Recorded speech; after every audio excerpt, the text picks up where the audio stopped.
क्या English English English लग रहा है बे? 4 साल का था मैं जब मेरे पापा जबलपुर में किसी हलवाई के यहां काम करते थे। खुद तो कभी स्कूल गए नहीं, इसलिए अपनी गांड घिस घिस के मुझको स्कूल में भर्ती करवाया। अब कहने के लिए तो इंग्लिश मीडियम स्कूल था, लेकिन साले हमारे टीचर लोग खुद हिंदी में बात करते थे। हमारे स्कूल के लड़के एक दूसरे से यो व्हाट्स अप डो ऐसे बात नहीं करते हैं। क्या भौंक रहा है तेरा लंडा आजकल है?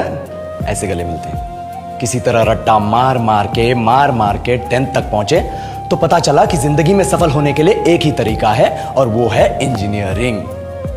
सब यही कहते थे। माँ बाप, टीचर लोग, गली का वॉचमैन भी हमसे पूछता था, और भैया कैसी चल रही है आपकी तैयारी? भग बेंचो, तुमको क्या करना है? इसलिए हमारे स्कूल के बच्चे हम सब पहुंच गए बकरों की तरह। मैं IIT, मैं NIT। अरे जिस बच्चे ने अपने बाप को जलेबी तलते देखा है वो तो यही सोचेगा ना कि जिंदगी में पैसा ही सब कुछ है। I did not choose this engineering life, sir, and neither did this engineering life choose me. It was shoved down my throat by my teachers while my hands were tied to my back by my friends and my parents watched in silence. और English सुनेगा तू मादरचोद तो सुन।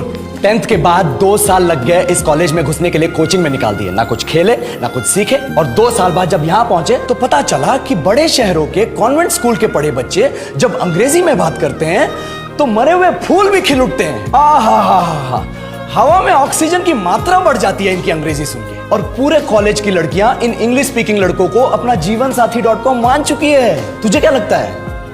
मुझे कभी लगा नहीं कि मैं अपनी अंग्रेजी पे काम करूं, अपनी पर्सनालिटी पे काम करूं। बहुत लगा। ये चूतिया इंडस वैली सिविलाइजेशन का जो एजुकेशन सिस्टम बिठा के रखे हो, जिसमें हर साल में 10 सब्जेक्ट, हर सब्जेक्ट में theory, practical, viva, lab work, external, internal, majors, minors, assignment, project, thesis, गांड मार के रख लिया हमारी।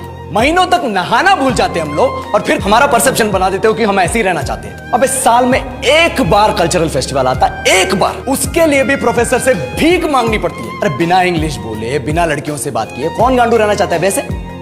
पर टाइम कहाँ है कुछ सीखने के लिए? लगे पड़े कोडिंग सीखने, 3 लैंग्वेज सीख रहे हैं अलग अलग इंग्लिश छोड़ के। लेकिन जब प्लेसमेंट्स की बात आई तो सबको एप्टीट्यूड चाहिए, पर्सनैलिटी चाहिए, इंग्लिश स्पीकिंग चाहिए। It is not that we can not speak English, sir. We are just very conscious of our diction and our pronunciation and we are not confident to speak in front of anyone else. If the curriculum was a little bit diverse, if the engineering colleges in our country focused on our all round development instead of functioning like a goddamn factory that is just mass producing robots by killing their dreams and handing out degrees, I would not be sitting here in this pointless HR interview, the likes of which exist only in our country.